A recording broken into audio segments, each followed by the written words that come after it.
Justin Tafa, you got a familiar name against you this weekend. Obviously, your brother Junior was supposed to fight Austen Lane a little while back, but that fight didn't happen. When you saw this name come across the table for yourself, did your eyes kind of light up like, oh yeah, we've planned for this guy already?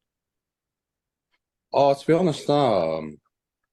I just told the UFC I wanted to fight in June, knowing that Sydney was in September, and I didn't want to fight International Fight Week because it's a bit too close, and my fight style is not one that it's good on the body. So yeah, nah, I just said whatever names, bro, I'm okay with, and Austen Lane come up.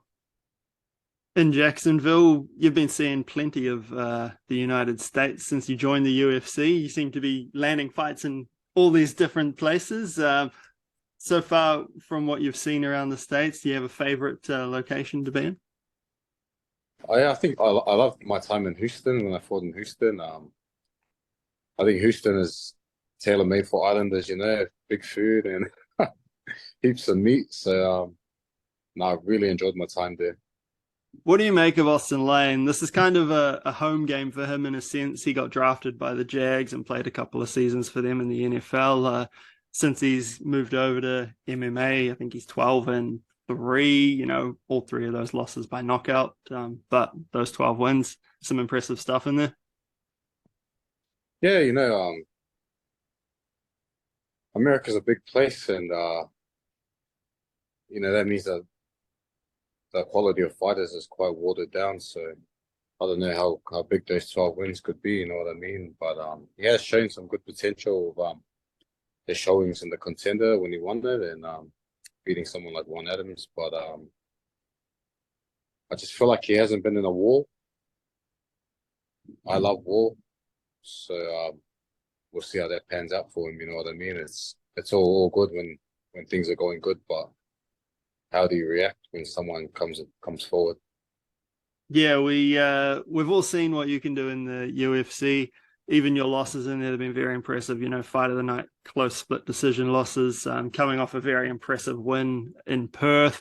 How did that one feel for you? Getting the job done, getting that kind of monkey off your back in a sense after what happened your first time in Aussie.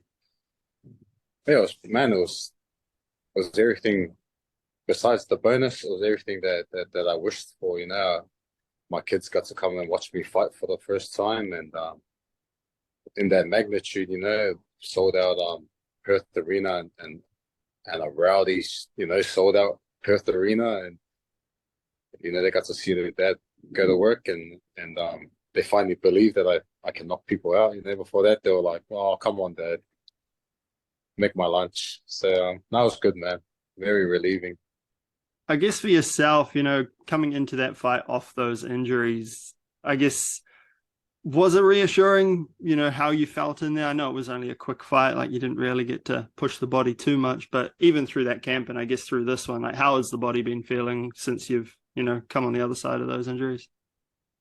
Yeah, it's feeling good. I feel a lot better than before the surgeries, and I'm still like still rehabbing at the same time. They can only get stronger in those areas. So I just feel like it was just the right call for the longevity of my career and in the long run. And I'm just, man, I can't wait for the long term rewards after fighting.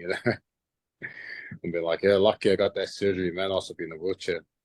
Yeah, I guess just on that, like, did you ever consider that maybe you needed to stop fighting because of those injuries, for life afterwards?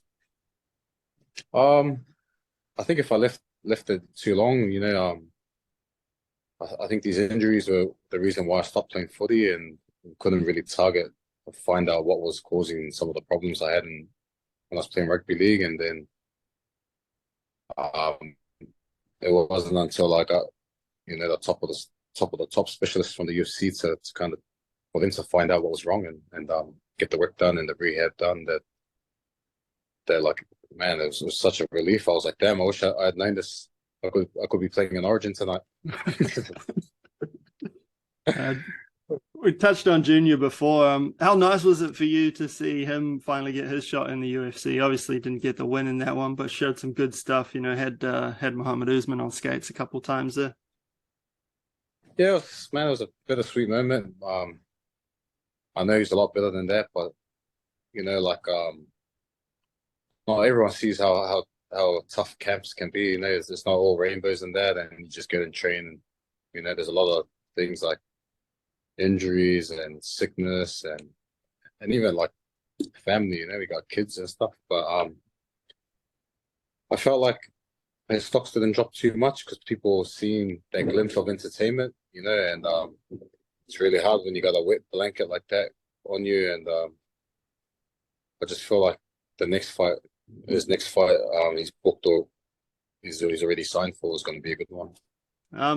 Just on yourself and your brother both being in the UFC now, what sort of feedback have you had from your family? Like, how much does this career and what you've been able to achieve mean to you in I guess the context, not just yourself, but your whole family, your whole name kind of thing?